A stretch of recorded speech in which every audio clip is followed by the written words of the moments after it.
चांदी जैसा रंग है तेरा, सोने जैसे बाल,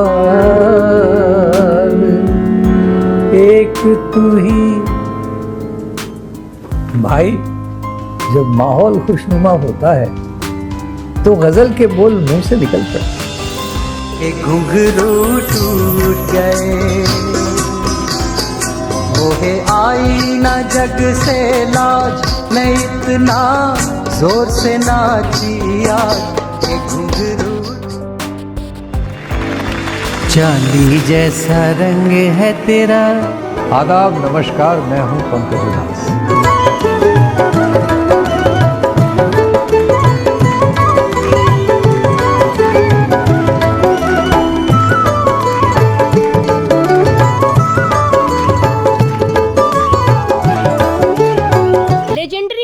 पंकज उधास आज अपने दीवानों को अकेला छोड़कर गोलोकवासी हो गए। गुजरात के जीतपुर गांव के रहने वाले इस सिंगर का जन्म साल 1951 में 17 मई को हुआ था। इस होनहार बालक ने महज 6 साल की अल्पायु में ही अपनी सिंगिंग की प्रतिभा से लोहा मनवा लिया था। पंकज उधास इस बात को खुद स्वीकार करते रहे कि उनकी गायकी का पहला पड़ाव स्कूल की प्रार्थना सभा से ही शुरू हुआ था। साल 2006 में पद्मश्री से उन्हें सम्मानित भी किया गया था। संगीत प्रेमी उनके पिता केशु भाई उधास सरकारी कर्मचारी थे। उन्हें इस राज बजाने का बहुत शौक था। वहीं उनकी मां जीतूबेन उधास को गानों का बहुत शौक था। यही वजह थी कि पंकज उधास समेत उनके दोनों भाइयों का रुझान हमेशा से ही संगीत की तरफ रहा। पंकज उधास को बड़ी पहचान फेमस गजल चिट्ठी आई है रे से मिली। सन 1980 में उनका पहला एल्बम आहट आया था। इसमें कई गजलें उन्होंने गाई थी। पंकज उधास अपनी गजल गायकी के लिए फेमस हुए। उनके फेमस गानों में जिए तो जिए कैसे, बिन आपके, चिट्ठी आई है, चांदी जैसा रंग, ना गजरे की धार, ना मोतियों का हार शामिल है। पंकज ने कभी नहीं सोचा था कि वो अपनी करियर सिंगिंग में बनाएंगे। उन दिनों भारत और चीन के बीच युद्ध चल रहा था। इसी दौरान लता मंगेशकर का ए मेरे वतन के लोगों गाना रिलीज हुआ।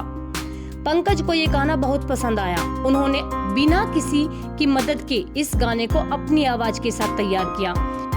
एक दिन स्कूल के प्रिंसिपल को पता चला कि वो गायकी में बेहतर है, जिसके बाद उन्हें स्कूल प्रेयर टीम का हेड बना दिया गया।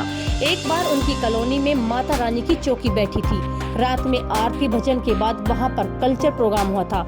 इस दिन पंकज के स्कूल टीचर आए थे और उन्होंने कल्चर प्रोग्राम में पंकज से एक गाने की फरमाइश की। पंकज ने ए मेरे वतन के लोगों गाना गाया। उन्होंने इस गाने में वहां बैठे सभी लोगों की आंखों को नम कर दिया। उन्हें खूब वाहवाही मिली। दर्शकों में इस एक आदमी ने खड़े होकर उनके लिए तालियां भी बजाई और उन्हें इनाम में 51 रुपए दिए। पंकज के दोनों भाई मनहर और निर्जल उधास म्यूजियम इंडस्ट्री में जाना पहचाना नाम रखते हैं। इस घटना के बाद उनके माता पिता को लगा कि पंकज भी अपने भाइयों की तरह म्यूजिक फील्ड में ही कुछ बेहतर कर सकते हैं, जिसके बाद उनके माता पिता ने उनका एडमिशन राजकोट में संगीत एकेडमी में करा दिया। वहां पर कोर्स पूरा करने के बाद पंकज कई बड़े स्टेज शो पर परफॉर्म करते नजर आए। वो अपने भाइयों की तरह ही बॉलीवुड में जगह बनाना चाहते थे। इसके लिए उन्हें 4 साल तक संघर्ष करना पड़ा, लेकिन इस दौरान उन्हें कोई भी बड़ा काम नहीं मिला। उन्होंने फिल्म कामना से में अपने एक गाने की आवाज दी, लेकिन वो फिल्म फ्लॉप हो गई, जिस वजह से उन्हें कोई खास पॉपुलैरिटी नहीं मिली। काम नहीं मिलने से दुखी होकर उन्होंने विदेश जाकर रहने का फैसला किया। एक बार राजेंद्र कुमार और राज कपूर, जो पहले से ही काफी अच्छे दोस्त थे, एक दिन उन्होंने राज कपूर को अपने घर खाने पर बुलाया। खाने के बाद उन्होंने पंकज उधास की आवाज में राज कपूर को चिट्ठी आई है गजल सुनाई तो वो रो पड़े। उन्होंने कहा कि इस गजल में पंकज को बहुत पॉपुलैरिटी मिल सकती है और इनसे बेहतर ये गजल कोई दूसरा नहीं गा सकता। धीरे धीरे पंकज को गजल गायकी से प्यार हो गया, जिसके लिए उन्होंने उर्दू सीखी। एक बार वो स्टेज शो परफॉर्मेंस दे रहे थे जहां वो पहले ही 4-5 गजल गा चुके थे। तभी एक दर्शक उनके पास गया और उनसे एक गजल गाने की फरमाइश की। उनका बर्ताव पंकज को सही नहीं लगा, इसलिए पंकज ने उनको गाने से मना कर दिया।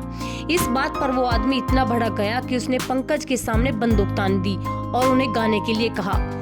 उसकी इस हरकत की वजह से पंकज इतना डर गया कि उन्होंने उनकी फरमाइश का गाना वहां पर गा दिया। पंकज ने 11 फरवरी 1982 को फरीदा से शादी की थी। एक कॉमन फ्रेंड की शादी में दोनों की मुलाकात हुई थी। पंकज को पहली ही नजर में फरीदा पसंद आ गई थी।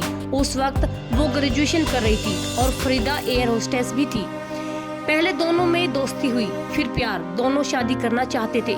पंकज के परिवार वालों को इस रिश्ते से कोई ऐतराज न था, लेकिन जब फरीदा के परिवार वालों को इस बात का पता चला तो उन्होंने रिश्ता करने से मना कर दिया।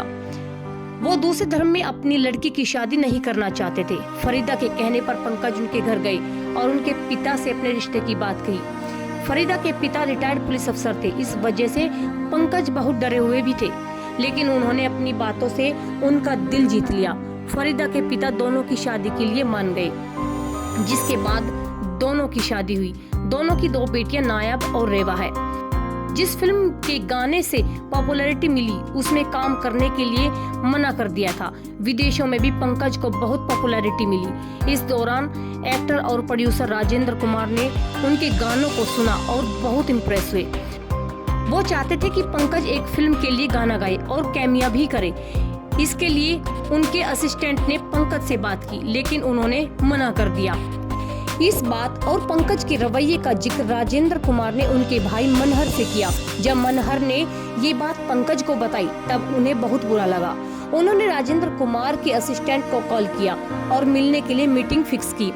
इस मीटिंग के बाद उन्होंने फिल्म नाम से काम लिया और गजल चिट्ठी आई है को अपनी आवाज दी। ये गजल उनके करियर की बेहतरीन गजलों में से एक है। इस गजल की एडिटिंग डेविस धवन ने की थी। हमनशी, आफरीन, वो लड़की याद आती है, रुबाई, महक, घूंघट, मुस्कान, इन सर्च ऑफ मीर, हशरत, आहट, मुकर्रर, तरन्नुम, बलीम, नायाब, महफिल जैसी तमाम फिल्मों में पंकज उधास ने अपनी आवाज से जादू बिखेर दिया। आज वही आवाज और सुरों का जादूगर हमेशा के लिए खामोश हो गया।